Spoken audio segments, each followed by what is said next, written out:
Hi everybody, welcome to another 120 Seconds of History. Tonight I'm looking at the archaeological foundation of Rome.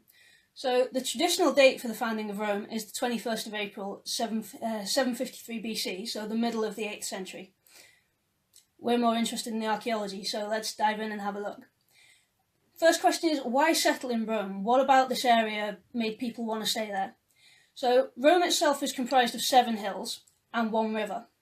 Now the hills give you a basis point to see everywhere around. So you're on a high vantage point, you can see what's going on, you've got reasonable agricultural ground alongside it, and you have the river, which gives you an extra line of defence but also facilitates trade, which is brilliant if you want to start a settlement. So each of Rome's 7 hills boast archaeological evidence for settlement activity on it. The earliest is on the Capitoline Hill, where there is settlement dating back to the 14th century BC.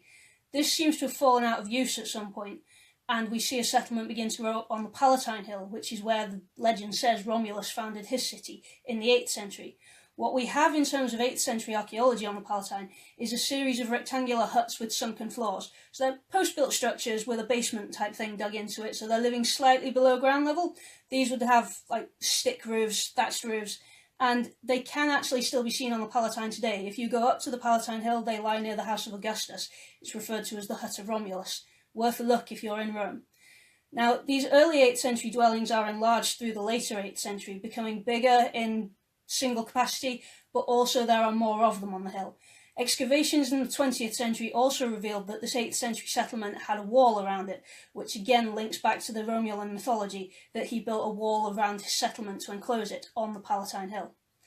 By the 7th century, so moving on 100 years from these initial buildings, the 5 of Rome's 7 hills have these settlements on them. So the Palatine, Caelian, Esquiline, Vimnal and Quirinal hills, so the main central 5 hills of Rome, all have these small settlements on them, but they're isolated settlements at this point.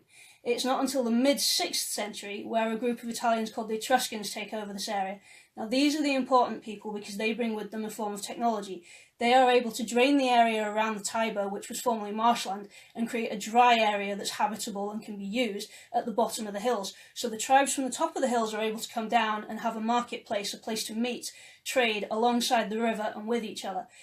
As such, the settlements begin to band together, coming down off the top of the hills, but the Palatine still seems to be the largest one, so it looks like there's truth in the legend that Romulus built his city on the Palatine Hill, and that remained the centre.